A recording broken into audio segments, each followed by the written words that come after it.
They had called it a routine field test, a controlled experiment meant to validate theoretical models of localized gravity amplification. On paper, it sounded clean, precise, and almost harmless. A handful of volunteers, advanced exosuits, medical teams on standby, and a device no larger than a military transport truck. No one in the command chamber believed anything could truly go wrong. After all, the equations had been tested for decades. Simulations showed stable results.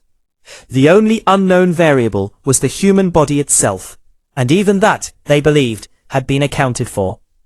Captain Elias Kaur watched from behind the reinforced observation glass as 12 soldiers stood in perfect formation inside the testing chamber. Their armor was sleek, matte black, layered with adaptive plating and internal skeletal reinforcement. These were not ordinary troops. Each one had been selected for peak physical condition, genetic resilience, and psychological stability. If any humans could endure abnormal gravitational stress, it would be them. The chamber doors sealed with a low metallic hum, and a ripple of tension passed through the room. Technicians took their stations. Scientists leaned toward their consoles. The device in the center of the chamber, a ring of interlocking metallic segments surrounding a pulsing blue core, began to glow softly. Dr. Mara Vance, lead physicist of the project, spoke calmly into her headset. Initializing gravity field generator at 10%. The air inside the chamber shimmered, as if heat waves were rising from the floor. The soldiers shifted their weight slightly, but remained steady. Sensors embedded in their suits transmitted real-time data to the control room. Heart rate elevated, but stable. Oxygen saturation normal. Muscle tension within expected ranges. 15%. The blue glow intensified. One soldier clenched his fists, knuckles whitening beneath the armored gloves. Another rolled his shoulders, adjusting to the invisible pressure pressing down on him. Still, no one fell.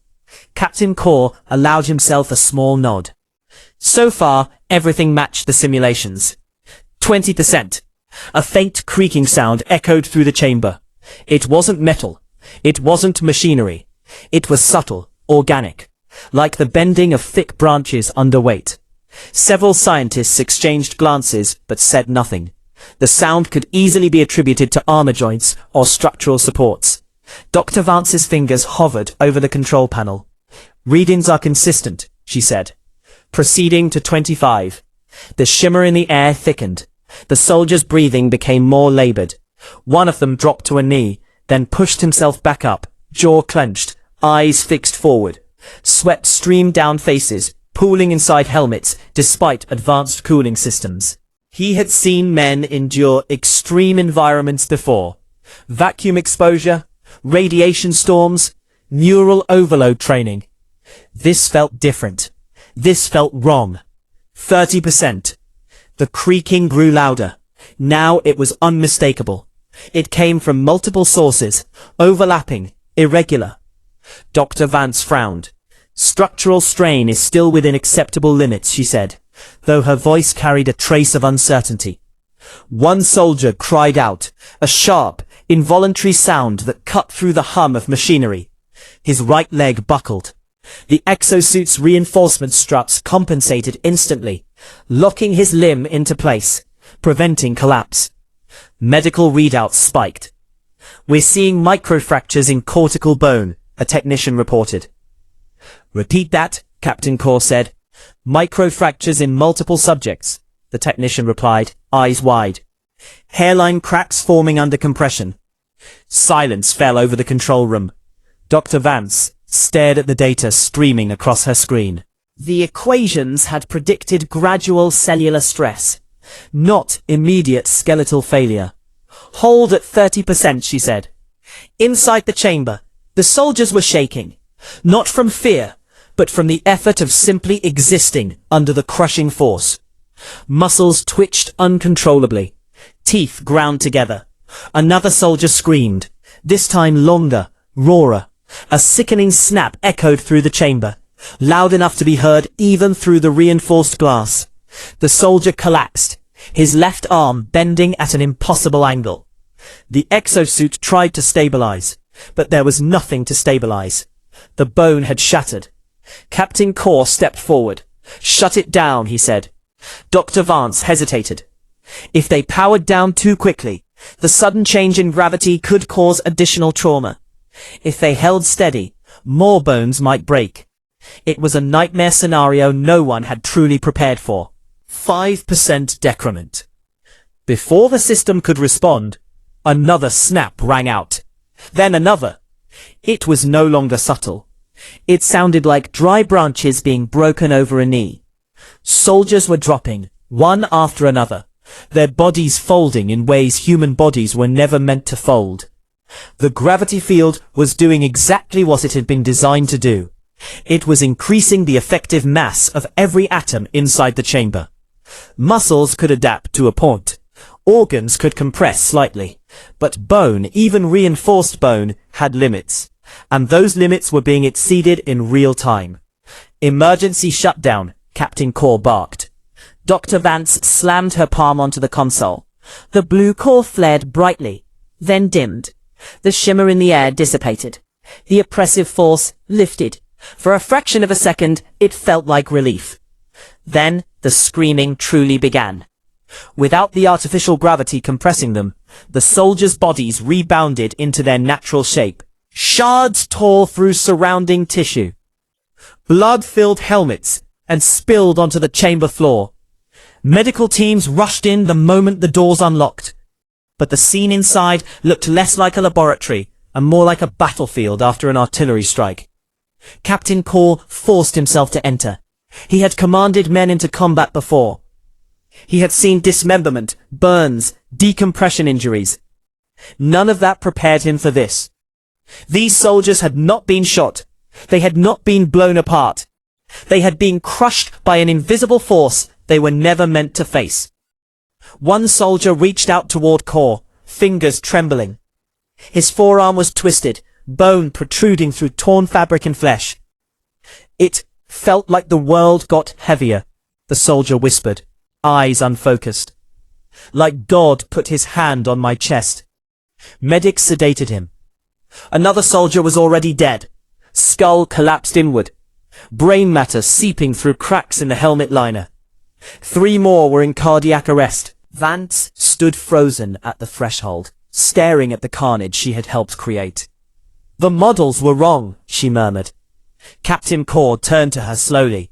"Your models got my men killed." She flinched, but did not argue. "We underestimated how gravity amplification interacts with complex biological structures," she said. "We treated the human body like a uniform material.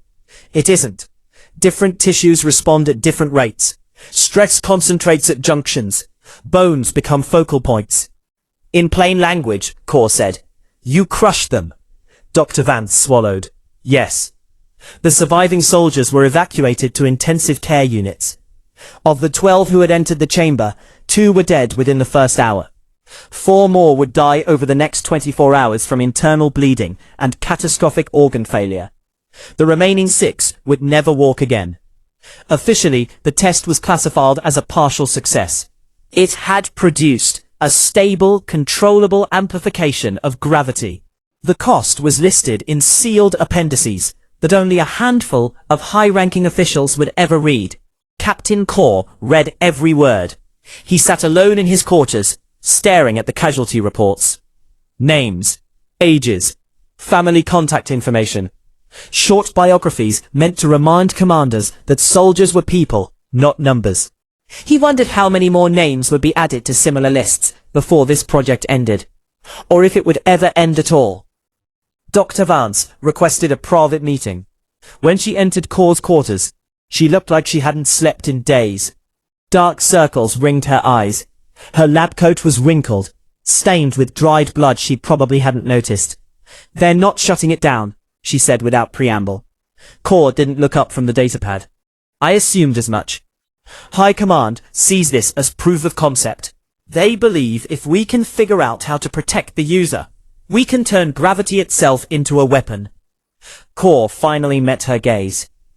A weapon against who? Anyone, she said softly. Imagine projecting a high gravity field onto an enemy position. No explosions, no warning. Just instant collapse. Vehicles crushed, bunkers flattened, soldiers turned into paste. Core felt a wave of cold anger. And you're helping them do this.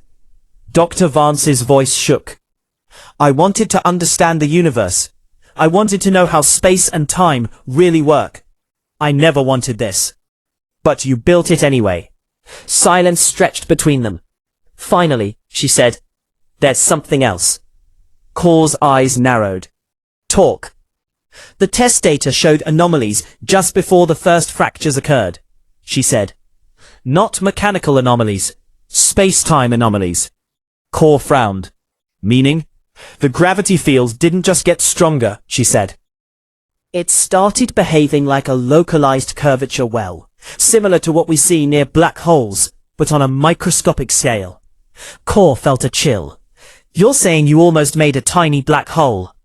Not exactly, Vance said, but something adjacent to that concept. A region where the rules are bent. If we push the generator beyond a certain threshold, we might not just crush matter, we might tear it apart at the quantum level. Core leaned back slowly. And they still want to continue. Dr. Vance nodded. They've already scheduled the next phase. Core closed his eyes. He saw the soldiers standing in formation. He heard the snaps, the screams. Who's volunteering this time? He asked. Not volunteers, Vance said. Convicts, death row inmates. Core opened his eyes. So they've decided some lives are more expendable than others. They always have, Vance replied. Core stood. Then this isn't research anymore, he said. It's execution. He walked past her toward the door. If they're going to turn gravity into a tool of murder, someone needs to know exactly how dangerous it really is. Vance looked at him. What are you planning? Core paused. I'm planning to make sure the next test doesn't stay classified. Captain Elias Core knew the moment he decided to interfere that there would be no turning back. Leaking classified data was not a minor offense. It was treason. It carried a single guaranteed punishment. Death. Yet the faces of the soldiers in the chamber haunted him more than any execution ever could. The way their bodies had folded. The sound of bones breaking under invisible pressure. That was the future High Command was racing toward, and someone had to put a brake on it, even if only for a moment. Dr. Mara Vance had access to deeper system layers than anyone else involved in the project. If anyone could extract raw test data without triggering alarms, it was her. She met Core in an abandoned maintenance corridor 2 levels below the primary research wing. The lights flickered. The air smelled of dust and coolant. Once we do this, we become enemies of the state, she said quietly. We already are. Vance connected a small black data module to a concealed port in the wall. Streams of encrypted information began to flow. I'm pulling everything, she said. Test logs, sensor data, internal memos, projected applications. If they're planning mass deployment, it'll be in here. Core stood watch at the end of the corridor, pulse steady, mind focused. He had spent his life following orders. For the first time, he was choosing which orders mattered. Minutes passed. Each one felt like an hour. Finally, Vance detached the module. It's done. Where will you send it? Core asked. Multiple channels, she said. Independent journalists, underground networks, foreign intelligence services. Once it's out, they won't be able to pretend this doesn't exist. Core knew that was only partly true. Governments had an incredible talent for pretending. Still, sunlight, even in small doses, had a way of killing monsters. Alarms began to blare. Not in their sector. Vance's eyes widened. They're moving faster than I thought. We split, Core said. If they catch both of us, the data dies. She hesitated. You won't survive. Neither will I if I stay, Core said. Go. They parted without another word. Core moved through service tunnels, bypassing security nodes, using override codes he had memorized over years of classified operations. Armed patrols flooded the upper levels. He avoided them, sticking to shadows, moving like the ghost he had been trained to become. By the time he reached the outer perimeter, the facility was in full lockdown. Escape was impossible. That had always been the most likely outcome. Core transmitted a short burst message containing the decryption key for the data module to a prearranged dead drop satellite. If Vance got caught, the data could still be unlocked. He allowed himself one slow breath. Then he stepped into the open. The soldiers who surrounded him looked young, too young to understand what they were protecting. "Captain Core," one of them said, "you are ordered to stand down." Core raised his hands. "I already have." They arrested him without violence. High Command wanted him alive. Alive meant interrogations. Alive meant answers. The interrogation chamber was colder than the testing chamber had ever been. No machines hummed. No blue light glowed. Just a metal chair bolted to the floor and a single table. Across from Core sat Director Halvek, head of Advanced Weapons Development. Halvek was an older man, silver-haired, immaculate uniform, eyes devoid of warmth. "You betrayed your oath," Halvek said calmly. "I honored it," Core replied. "I swore to protect humanity, not help you find new ways to erase it." Halvek leaned forward. "You're being dramatic. Every weapon in history has been described this way. The spear, the gun, the bomb. Yet humanity survives." "At what cost?" Core asked. "At a necessary cost. Power determines survival. Those who hesitate fall behind. You've seen what this technology can do. Imagine it refined, controlled, portable." Core thought of soldiers collapsing like broken dolls. "I imagine genocide," he said. Halvek's expression did not change. "I imagine deterrence. If our enemies know we can crush entire armies without firing a single shot, they will think twice before attacking." "That's what they said about nuclear weapons," Core said. "And the world has been one mistake away from annihilation ever since." Halvek smiled faintly. "Yet it hasn't happened." Core met his gaze. "Not yet." Halvek folded his hands. "Where did you send the data?" Core said nothing. Halvek sighed. "We can do this the easy way or the productive way." The productive way began with pain, electrical stimulation, neural feedback loops, sensory deprivation, followed by sensory overload. Techniques refined over centuries. Core endured them all in silence. He focused on one thought. The chamber. The screams. As long as the data was out there, their suffering might mean something. Days passed, or weeks. Time lost meaning. Eventually, Halvek returned. "We intercepted several transmission attempts," he said, "but one got through." Core felt a spark of grim satisfaction. "Good." Halvek studied him. "You realize it won't change anything." "It already has," Core said. "Now people know." Halvek shook his head. "People forget. People get distracted. News cycles move on. But we continue." He stood. "Your usefulness has ended." Core was transferred to a detention wing, reserved for those awaiting execution. A small cell. No windows. One light that never turned off. He expected anger, fear, despair. Instead, he felt strangely calm. He had done what he could. That would have to be enough. Somewhere far from the facility, Dr. Mara Vance watched a newsfeed on a cracked tablet in a hidden safe house. The leaked data had exploded across networks. Headlines screamed about illegal human experimentation, secret gravity weapons, crushed soldiers. Governments issued denials, then no comment, then promises of internal investigations. Vance knew how this worked. Some officials would be sacrificed. Some programs would be paused. Then everything would continue under a new name. She scrolled through raw data logs she had kept copies of. Something still bothered her. The space-time anomalies. The shape-changing gravity field. The generator had not behaved like a simple amplifier.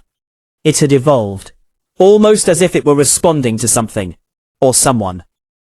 Vance began running independent simulations on a stripped-down portable system. Without military filters, without imposed assumptions, the results made her blood run cold. At higher thresholds, the gravity field did not just compress matter. It created regions of extreme temporal dilation. Time itself slowed inside the field, relative to the outside world. In theory, a person subjected to it might experience minutes while only seconds passed externally. Or the reverse. Worse, beyond a critical point, the simulations predicted topological collapse. Not an explosion, not an implosion, a tearing, space folding in on itself. If such a collapse occurred, it would not remain localized, it would propagate, like a rip in fabric, a rip that could grow. Vance realized the true danger was not a weapon that crushed soldiers. It was a weapon that could destabilize reality. She encrypted her findings and prepared another data package. This one even more dangerous than the first. But before she could transmit it, she heard footsteps outside the safe house. Heavy, coordinated, military. They had found her. Vance grabbed the portable system and ran for the rear exit. The door exploded inward in a shower of splinters. She dove through a side corridor as gunfire tore into the walls behind her. She burst into the night, sprinting toward a line of abandoned industrial buildings. A round grazed her shoulder. Pain flared, but she kept moving. She slid behind a rusted container, hands shaking as she accessed the portable system. No time for full encryption. She compressed the core data and initiated a blind broadcast to every open channel she could access. "Please," she whispered, not sure who she was begging. "Someone listen." Soldiers closed in. Red targeting lasers danced across the container. Vance pressed the transmit command. The progress bar filled. 90%. 95. A bullet punched through the container inches from her head. 100%. Transmission complete. She slumped back as soldiers dragged her into the open. The last thing she saw, before a rifle butt slammed into her face, was the portable system's screen going dark. Somewhere in the vast sprawl of human civilization, data packets scattered like seeds. Some would be lost, some intercepted, but some would land in places no one in high command could control. And in those places, people would start asking very dangerous questions. The first sign that the world had truly changed did not come from a battlefield or a laboratory. It came from a weather station in the southern hemisphere that suddenly reported negative time drift. The technicians initially assumed a calibration error. Atomic clocks were precise, but not infallible. Yet when 3 separate backup systems confirmed the same reading, confusion turned into alarm. Time inside a localized region around the station appeared to be running slower than the surrounding environment, by a measurable fraction. The distortion lasted only 12 seconds before snapping back to normal. 12 seconds was enough. Enough to confirm Dr. Mara Vance's worst fears. Her second data package spread more quietly than the first. It did not explode across mainstream news. It moved through academic backchannels, private research groups, and encrypted forums, populated by scientists who still believed knowledge mattered more than political survival. They analyzed the equations. They ran their own simulations. And they began to see the same horrifying pattern. Gravity amplification was not just a force multiplier. It was a doorway, a way to poke at the fundamental structure of space-time itself. Some researchers tried to sound the alarm publicly. Their papers were rejected. Their funding vanished. A few suffered convenient scandals that destroyed their credibility overnight. Others went silent. But silence did not stop the physics from being real. Deep beneath the surface of a classified military complex, High Command initiated Phase Black. The gravity field generator had been rebuilt, redesigned, hardened, automated. No more human test subjects inside the chamber. Not out of compassion, but out of efficiency.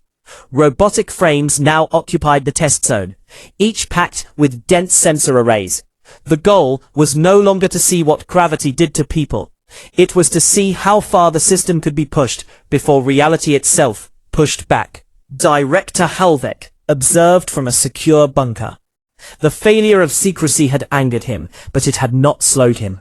If anything, it had convinced him time was running out. Foreign powers were undoubtedly pursuing similar research. Whoever crossed the threshold first would define the future. Initialize at 50%, Halvek ordered. The blue core ignited, brighter than it ever had during the original human trials. The air in the chamber bent visibly, warping light into subtle curves. Robotic frames sank several centimeters into the reinforced floor as effective gravity multiplied. Sensors reported extreme compression but stable containment. 70%. The warping intensified. Laser measurement beams curved like strands of hair in water. One robotic frame collapsed inward, its alloy skeleton folding like soft clay. 90%. Silence filled the bunker. Even the hum of machinery seemed muted, as if sound itself were being stretched. A region at the center of the chamber darkened. Not black, but something deeper. A hole where light did not quite behave correctly. Hold, Halvek said. The darkness pulsed. For a moment, it appeared to expand. Then the containment field shuddered. Warning alarms erupted. Energy feedback spike, a technician shouted. Spatial shear detected. Halvek felt a rare flicker of unease. Stabilize. Before anyone could act, the dark region collapsed in on itself. Not violently, quietly. The chamber vanished. Not exploded, not crushed, simply gone. Where hundreds of tons of steel and machinery had existed a second earlier, there was now empty space. Perfectly smooth. Perfectly wrong. Sensors went dead. The bunker shook. Then everything was still. Halvek stared at the empty display. Did we lose containment? No, a technician said slowly. There's nothing to contain.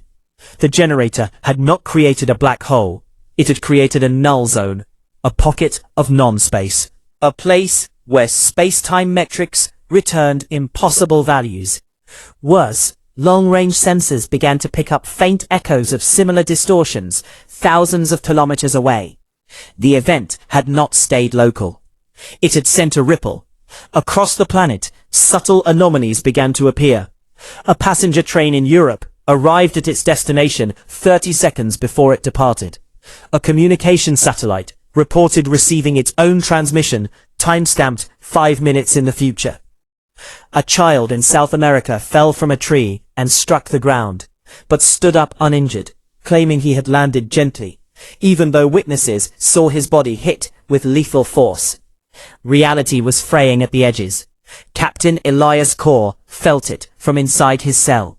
Not physically, not exactly. A pressure in his mind. A sense that something vast had shifted. The light in his cell flickered. For a fraction of a second, the wall in front of him became transparent. He saw not the corridor outside, but a star-filled void. Then it was gone. Kaur laughed softly. So this is how it ends, he murmured. But it was not the end. Dr. Mara Vance was still alive. Barely. She woke in a medical ward under heavy guard. Her face ached, her shoulder burned, but her mind was clear. The sympathetic nurse whispered what had happened. Strange readings, time glitches, government blackout attempts failing as more anomalies appeared. Vance knew immediately. Phase black. They had pushed it. She convinced the nurse to smuggle her a small terminal. Using scavenged credentials and obsolete backdoors, she accessed fragments of sensor data from the recent test. Her hands shook as she analyzed it. The null zone matched her worst-case simulations.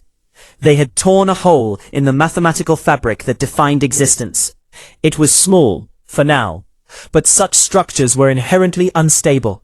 They would either collapse harmlessly or grow, and growth meant erasure, not explosion, not fire, just disappearance, matter, energy, history, gone. Vance typed a message addressed not to governments, but to humanity. A simple explanation. No technical jargon. No blame. Just the truth. That a machine existed. That it was being tested. That it could end everything. She embedded proof. Raw data.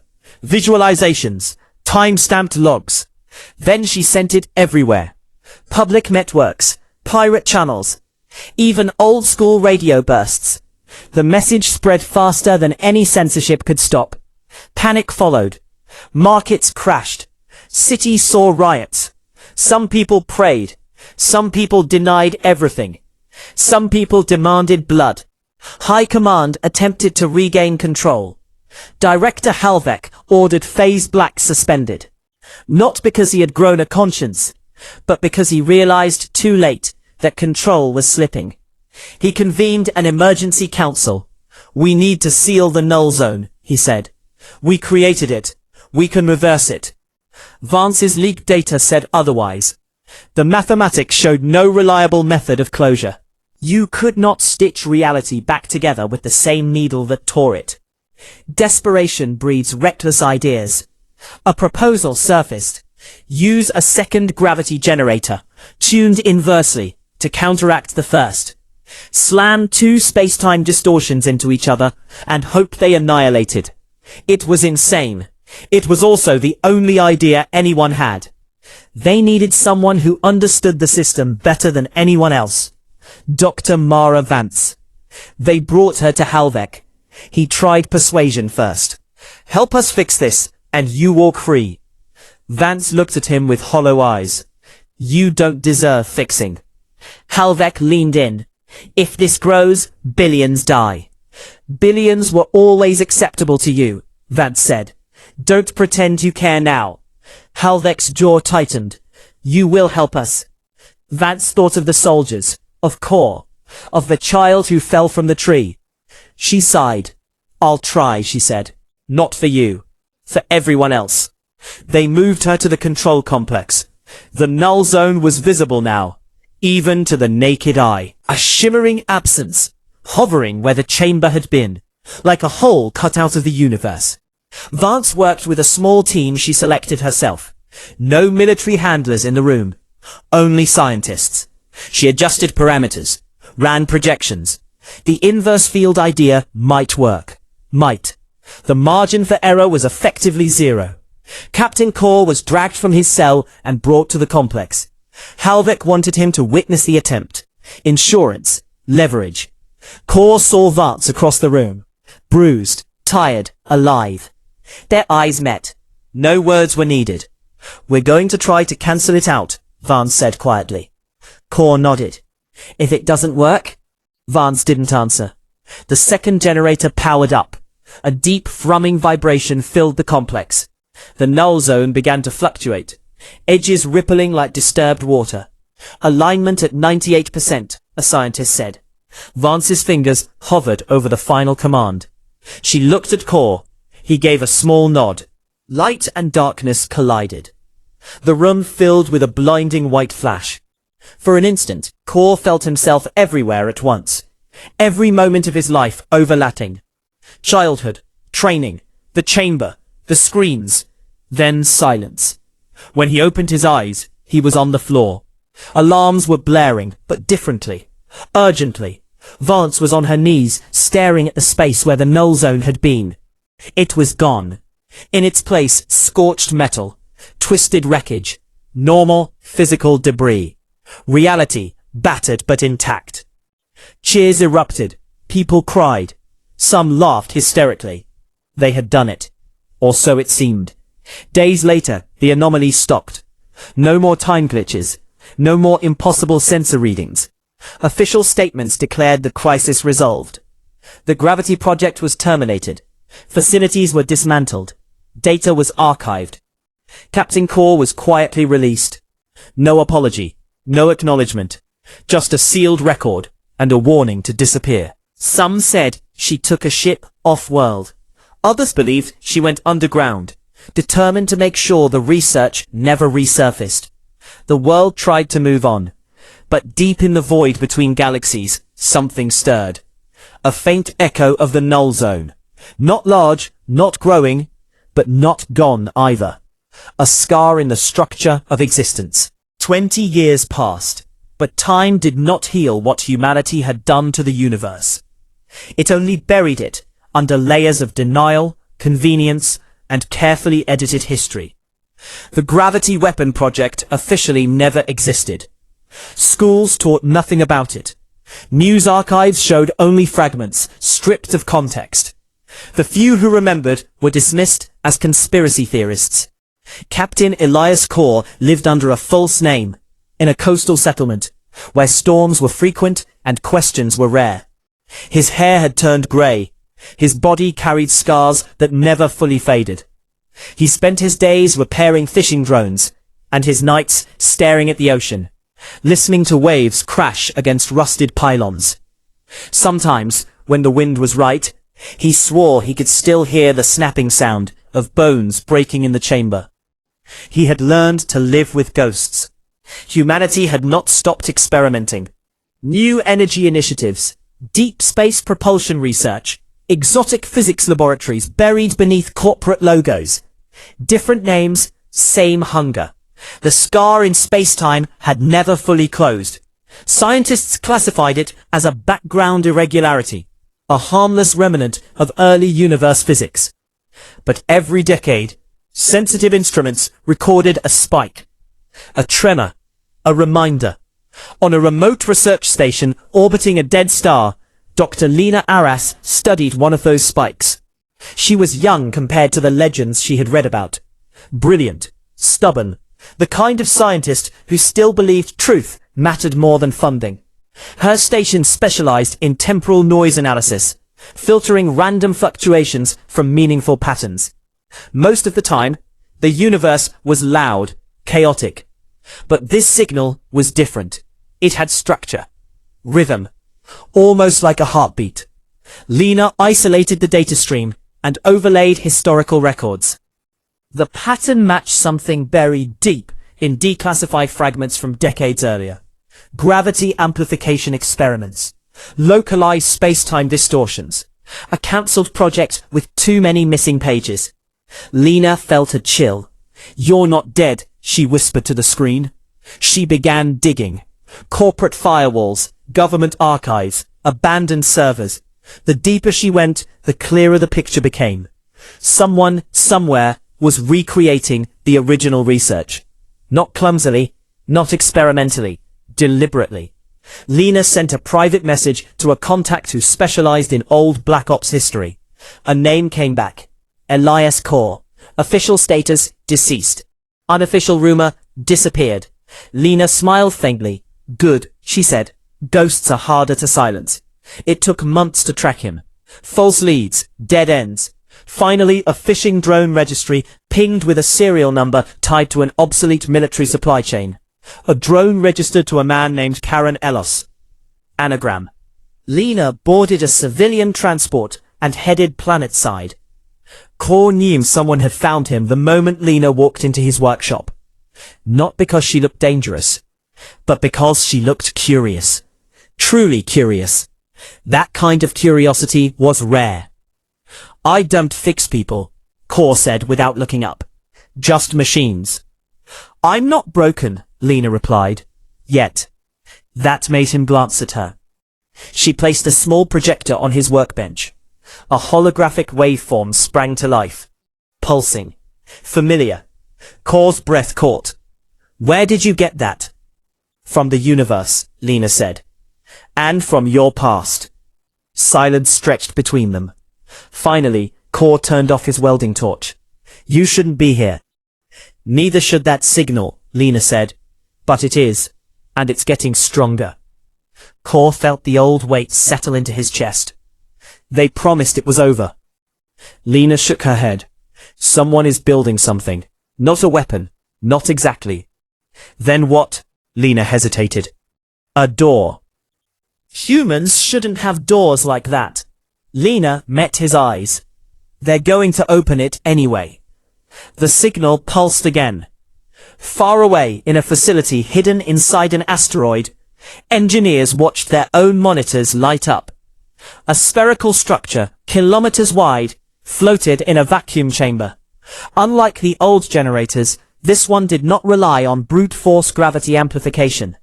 It used layered space-time resonance, gentle, persistent, like slowly bending metal instead of snapping it. The lead engineer, Director Halvek's ideological successor, smiled. Phase threshold begins. The sphere began to glow. Not blue, not white, but a deep, shifting violet. Space around it warped, folding inward like fabric being drawn through a ring. Sensors reported stable conditions. Perfect alignment. The scar was responding. Across the cosmos, the faint echo in the void grew slightly brighter.